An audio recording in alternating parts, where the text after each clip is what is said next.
Happy New Year, everyone. Happy New Year. Welcome to Podpadstudios. I'm Mrs. Breaker, and this is Master Maker. Yeah. What? Am I I'm keeping you from something? I'm waiting for my Tesco's delivery. Well, when did you order it? 1986. Oh, it'll be another week then, I suppose. Only joking, Tesco's. Please don't sue us. Seriously, No. we're in lockdown number three. What are you missing most? What am I missing the most?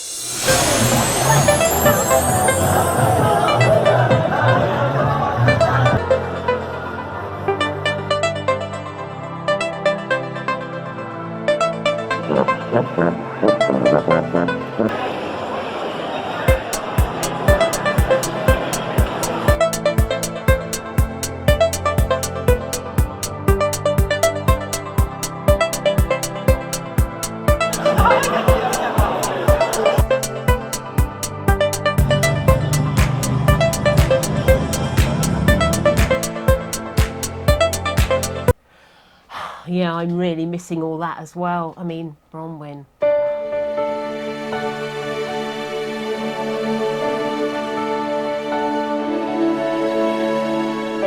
Yeah, I wasn't very well, and I suppose I really missed making things, building things.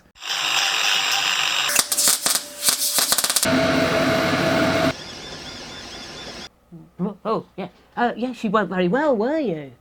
No. Right. And, are you better now? Yeah. Fully better? Yeah, I Fully am recovered? actually. Yeah, I am. You look good. Yeah. But it was horrible, wasn't it? I think the biggest thing was the fact that it was kind of I was fit and healthy. Yeah. And I didn't feel like I was going to get anything, and all of a sudden I kind of went down with these flu-like symptoms, and 8 weeks later I'm getting over the thing. Yeah. It's I mean, it really knocked me for back six. completely. I must admit, it was and you were a surprise. walking and cycling every day. I mean, I don't really know a more Do you know what? 56-year-old. I think it is you trace it back and you try to think to yourself, who did I meet? Who could I have got it off? Where could I have got it? And you have no idea. You don't know. You have no We're idea. just running the business. You have to go out and about to do that. Okay? Yeah. You know, and it Well, we wasn't didn't even lockdown meet at that the many time. people, did we? No. You I know. mean, you do some educational work, but you know, you Well, just anyway.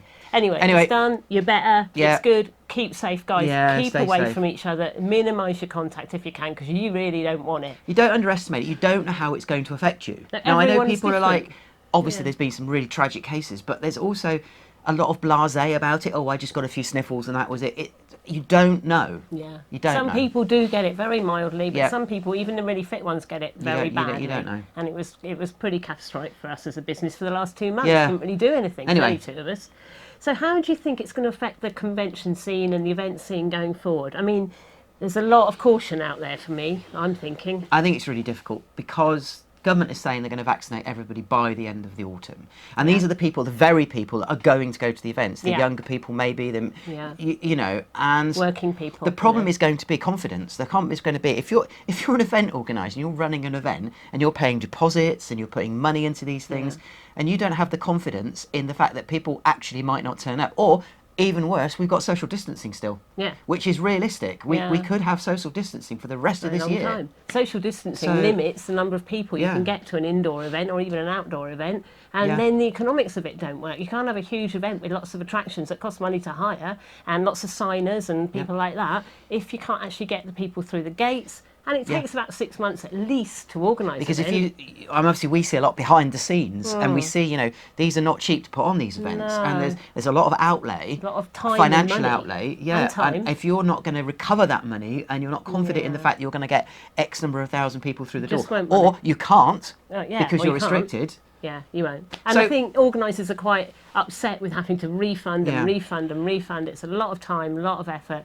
So we're kind of thinking that on the event scene, really not much going on until the very end of the year, hoping for pantomimes to kick off again. I think we might see some events in the late autumn, September, October, maybe outside events, but in the end, like the pantomime scene will kick off in this. But we're not intending really to. We were available to do events, but we're looking at March 2022. Yeah. And in the meantime, obviously, these videos are really, really important. Yeah, they are. It's great because the site is beginning to get more and more traffic. So really, really cool. Thanks, guys, for sharing and commenting and liking. And obviously, we will put you in our prize draw if you comment and you share. We gave away a prize the other week to Andy Pugh. Congratulations. And we will be pulling another one over the next few months. So All the details are in the link below, and thanks for following us and liking us. And obviously, you're going to get to see all the new cool stuff that we're building, because we are building things. Obviously, you know, a percentage of the things that we do go out to the Comic Cons and whatever, but we do also do lots of other things, and we can share those with you. And this format is a brilliant way for us to share that with you. Whereas, so keep watching. You know, a lot of things, like I said, you don't see them at the Comic Cons. Or you see them 2 years down the line or whatever, and so keep watching. In the meantime, though, normally there wouldn't be many Comic Cons at this time of year. So I was going to ask, what would we normally be doing? Because obviously we're starting to do all that stuff now.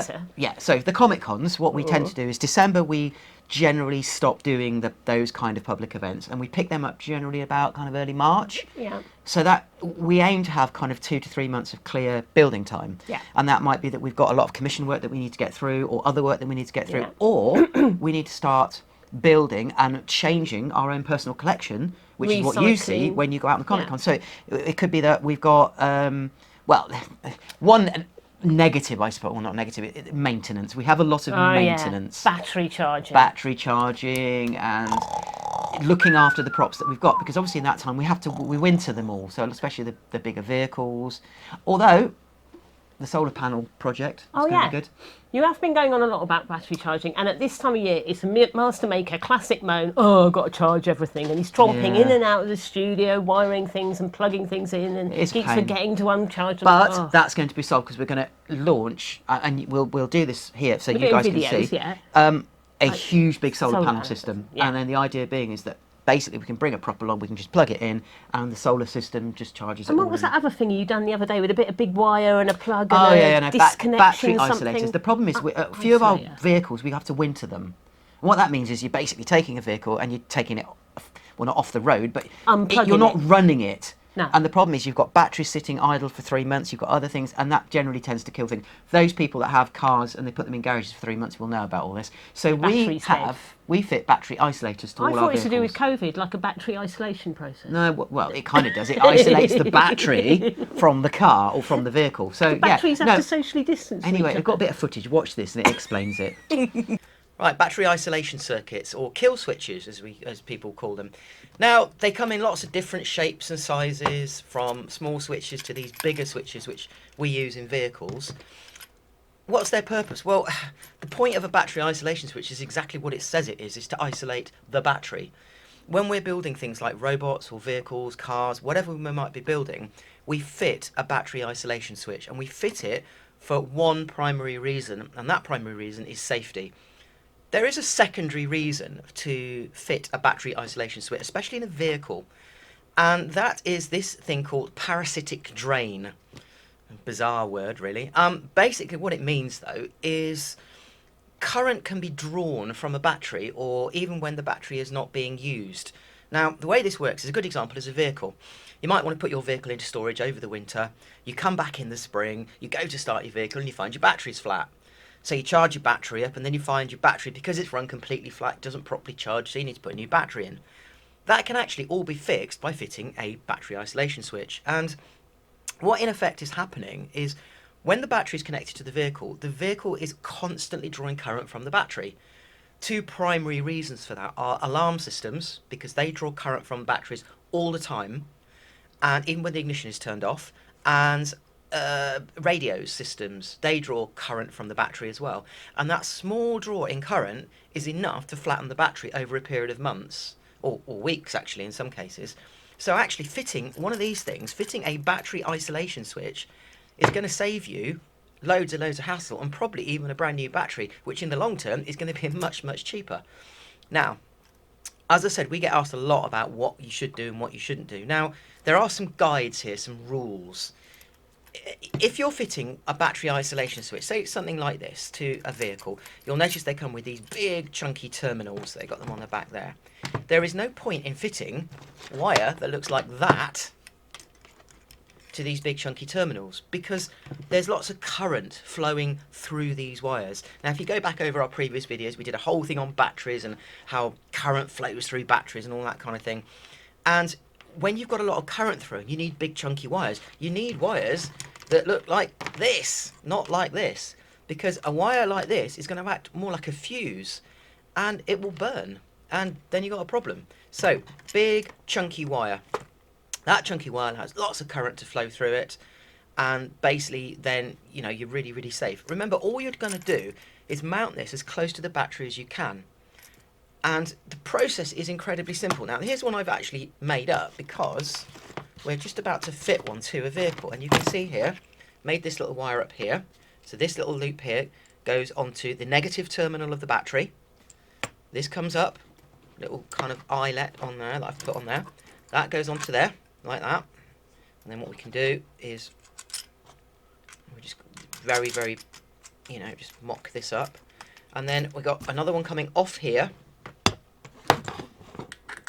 So I made another wire up, you can see here. And remember, this is going to the negative terminal of this particular vehicle's battery, and the isolator is going to be mounted quite close to the battery.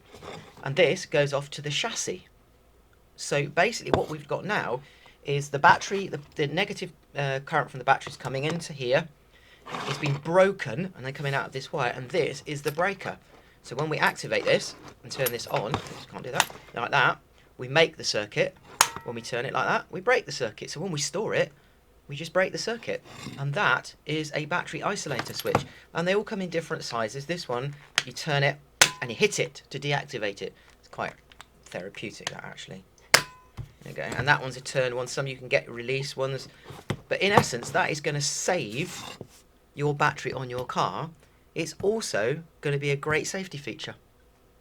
Right, so another thing that we actually do this kind of time of year is we look at the props that we've got in our own personal collection. Yeah. And these are the things that you guys see when we go out to the Comic Cons. The house props. The house props, we call them, yeah. And we get to a point sometimes where we've built a prop and we built it 5 years ago or 6 years ago or 7 years ago, and we find it doesn't go out to the events much. No. So we're left with a dilemma. What do we do with it? Now, some of the bigger ones can be a problem. We've got space. Sometimes it can be a bit upsetting for people when they realise that sometimes we break these things up and we recycle them and then we move them into other things. But sometimes we can't, and we sell them on. They go to auction. And we've just done one which was a smart car Acropolis. Yeah, the Mad Max sort of smart car. The what? The Zombie Acropolis. That's the one.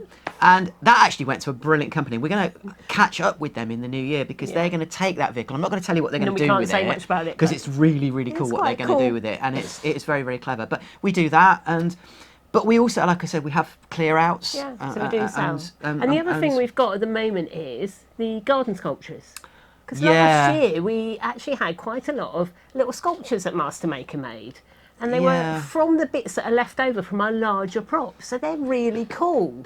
Yeah, it was kind of by accident, really. Bits of metal and all bits and pieces, and you've built a Batmobile and you've got brake discs lying around. Springs and they all ended sorts. up being turned into fantasy creatures and garden. They're so cool. Sculptures. So maybe you'd like to own an original Master Maker, but you can't afford a great big whopping full-scale Batmobile that might cost £70,000. Yep. But you could afford a little garden sculpture. Well, you could own part of that Batmobile, actually, because the thing with the sculptures is they've got provenance. They came from the vehicle that they were originally built from. So we'll be putting them for sale up in the new year as well, and sort of we use this time of year to think of ideas like that and work out what we're going to do. So that's really, really cool. And obviously we do still have a few little projects in the meanwhile going on. In the meanwhile? In the meanwhilest? Meanwhilest. Meanwhilest. No, we meanwhile. Mean what? In the meantime? In the meantime, we've still got some little projects going on. In the meanwhile? So here's an update on one of them. Right, so I'm working here on the Eagle, so on the front of the Dredd bike at the moment. Now, obviously we've got the Stallone Eagle. You can see a picture of it there on the screen. And I kind of like that. I like the bulkiness of that and the kind of the 80s kind of look of that. So I've kind of made ours even more angular, even more sort of 80s. But it's also harking back to the original Eagle, which was incredibly angular. Obviously, it was comic book, so it was drawn. Still not sure what we're making it out of. I think this is just a cardboard mock-up. Fiberglass or paper mache, not sure yet. And then the shield of justice, the Eagle will be holding it. So that'll come down here, kind of in front of the light, and the claws will be gripping it, and it'll almost like it's floating in midair. So I think it should look really good. So that's the update on the Dredd bike. More of that to follow in the new year.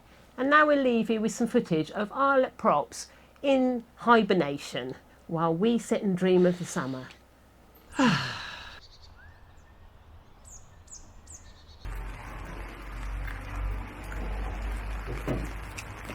Anyway, we'll see you soon. See you next episode. Bye. Don't forget to subscribe and hit the bell. Ding, ding. Bye.